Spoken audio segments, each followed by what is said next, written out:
Knows hump को ठीक करना, डिप्रेस्ड नोज को प्रॉपरली शेप में लाना, एला को रिड्यूस करना, टिप की पोजीशन सही करना, टिप को डिफाइन करना, ब्रॉड टिप को रिड्यूस करना, ये सारी पॉसिबिलिटीज हैं राइनोप्लास्टी सर्जरी में, जो कि हम पॉपुलरली नोज जॉब के नाम से भी जानते हैं। मैं डॉक्टर शिल्पी विधानी हूँ, मैं एक प्लास्टिक सर्जन हूँ और SB aesthetics and plastic surgery में director, founder and chief plastic surgeon हूँ। मैं अपनी प्रैक्टिस में राइनोप्लास्टी सर्जरीज बहुत ही कॉमनली करती हूँ और ये वीडियो आपको बताएगा कि कॉमनली आस्क्ड क्वेश्चंस क्या हैं राइनोप्लास्टी में, और अगर आप अपनी राइनोप्लास्टी जर्नी प्लान कर रहे हैं तो ये वीडियो आपके लिए बहुत ही जरूरी है। हम पहले डिस्कशन पे आते हैं कि नोज जॉब क्या सिर्फ ब्यूटिफिकेशन के लिए है या कुछ फंक्शनल चीजें भी इंप्रूव हो सकती हैं इससे।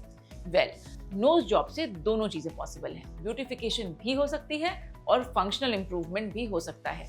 बहुत सारे लोग जिनको की ब्रीदिंग डिफिकल्टी है और नोज उनको टेढ़ी लगती है या शेप में भी कुछ उनको प्रॉब्लम लगती है, तो ये दोनों काम राइनोप्लास्टी से हो सकते हैं। बहुत बार नोज कोलैप्स होती है किसी ट्रॉमा के बाद और उसके बाद हम स्ट्रक्चर नोज का जो है बनाते हैं, उससे ब्रीदिंग इशू सॉल्व हो सकते हैं। लेकिन इसी प्रोसेस में जो भी कार्टिलेज हम रिट्रीव करते हैं अंदर से या फिर हम अलग से चेस्ट से लेते हैं, उससे हम नोज की शेप को बहुत ही इम्प्रूव कर सकते हैं। तो इससे अगर आपकी नोज डिविएटेड है तो वो स्ट्रेट लगने लगेगी, अगर हम्प है तो वो भी स्ट्रेटन हो जाएगा। अगर आपकी नोज आपको डिप्रेस्ड लगती है तो हम नोज के ब्रिज को उठा के डिफाइन कर सकते हैं। ब्रॉड टिप को भी सेप्टल ग्राफ्ट या कॉस्टल कार्टिलेज ग्राफ्ट के जरिए हम प्रॉपरली शेप में ला सकते हैं। तो ब्यूटिफिकेशन एंड फंक्शन दोनों ही काम है राइनोप्लास्टी के। तो ये जो सर्जरी है ये जनरल एनेस्थीसिया में की जाने वाली सर्जरी है और इसके बाद ऑब्वियसली जैसे कि किसी भी सर्जरी के बाद हीलिंग में स्वेलिंग आती है, वो राइनोप्लास्टी में भी आती है। लेकिन हाँ, 2 मंथ्स के बाद आपकी ऑलमोस्ट 50 to 60% स्वेलिंग चली जाती है। जो टिप की स्वेलिंग है वो जाने में सबसे ज्यादा टाइम लगता है और इसमें लगभग 6 से 8 महीने का टाइम लग सकता है। लेकिन इसका मतलब ये नहीं कि आपकी नोज बहुत ही ज्यादा गोल या आउट ऑफ शेप लगेगी। शेप में वो इमीडिएटली आफ्टर सर्जरी भी लगती है, लेकिन फाइनल शेप में आने के लिए इसको कुछ वक्त लगता है, जिसके लिए आपको पेशेंस की जरूरत है। अब हमारी प्रैक्टिस में क्योंकि हम राइनोप्लास्टी बहुत कॉमनली करते हैं, तो बहुत सारी रिविजन राइनोप्लास्टी की रिक्वेस्ट हमारे पास आती हैं जिन्होंने कहीं और से सर्जरी करवाई और उनको अब लग रहा है कि शायद राइनोप्लास्टी ठीक नहीं हुई या फिर उनके कंसर्न्स एड्रेस नहीं हुए या फिर जो न्यू नोज शेप है उनको सूट नहीं कर रही। तो वो चाहते हैं कि डॉक्टर, हमने तो राइनोप्लास्टी सर्जरी करवा ली, लेकिन अब हम आपके पास आए हैं कि क्या आप हमारी राइनोप्लास्टी सर्जरी दोबारा करके हमें वापस से पुरानी जैसी नाक या फिर और ज़्यादा इम्प्रूव्ड शेप आप दे सकती हैं। ये डिपेंड करेगा कि आपकी राइनोप्लास्टी को कितना समय हुआ है।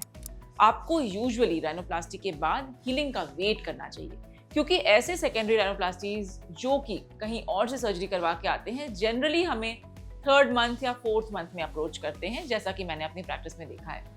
उनको हम यही सलाह देते हैं कि आप इसके लिए हीलिंग का वेट करें और जब आपकी सर्जरी को 10 से 12 महीने हो जाए उसके बाद आप रिवीजन कंसिडर कर सकते हैं। रिवीजन राइनोप्लास्टी में क्या अप्रोच होगा, हम क्या चेंजेस कर सकते हैं, ये सब डिस्कशन यूजुअली हम जब पेशेंट्स को फिजिकली देखते हैं हम तभी बता सकते हैं, या फिर आप स्टैंडर्ड फोटोग्राफ्स अगर हमारे साथ शेयर करें तो कंसल्टेशन में हम उसका असेसमेंट करके आपको एक गाइडेंस दे पाएंगे कि हम आपकी नोज शेप को कैसे बेटर बना सकते हैं। और आजकल एक बहुत ही कॉमन ट्रेंड है कि पेशेंट्स यूजुअली किसी इंस्पिरेशनल पिक्चर को लेके आते हैं कि डॉक्टर हमें ऐसी नाक चाहिए, या क्या हमें जानवी कपूर जैसी नाक मिल सकती है, या कोई और कोरियन सेलिब्रिटी या फिर कोई हॉलीवुड के सेलिब्रिटीज का वो फोटो लेके आते हैं कि डॉक्टर क्या आप ऐसी नाक बना सकती हैं।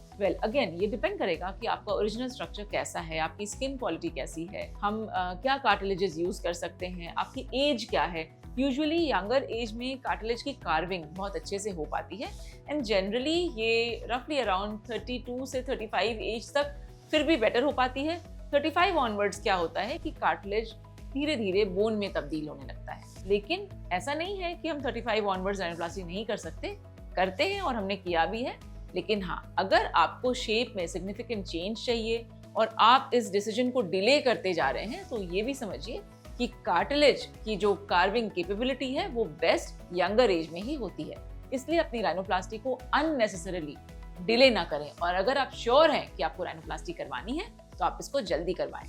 इसी पे बात आती है कि क्या एज सही है राइनोप्लास्टी सर्जरी के लिए। वैसे तो लेट टीन्स में नोज की डेवलपमेंट कंप्लीट हो जाती है, तो आप समवेयर अराउंड 15-16 ईयर्स भी करवा सकते हैं। लेकिन 18 प्लस में rhinoplasty definitely, if you are planning seriously for rhinoplasty, then the earlier you plan it the better it will be for you. हमने राइनोप्लास्टी पे बहुत सारी वीडियोस बनाई हैं, FAQs भी हैं बहुत सारे वीडियोस में। हमारी वेबसाइट पे भी FAQs हैं राइनोप्लास्टी पे, आप उनको भी पढ़ के जानकारी प्राप्त कर सकते हैं। एंड अगर आपके कुछ सवाल हैं जो आपको लग रहा है कि इस वीडियो में भी आंसर ना हुए, तो देर मत कीजिए, कमेंट बॉक्स में अपने सवाल लिखकर पूछिए, मैं पर्सनली उनका जवाब दूंगी।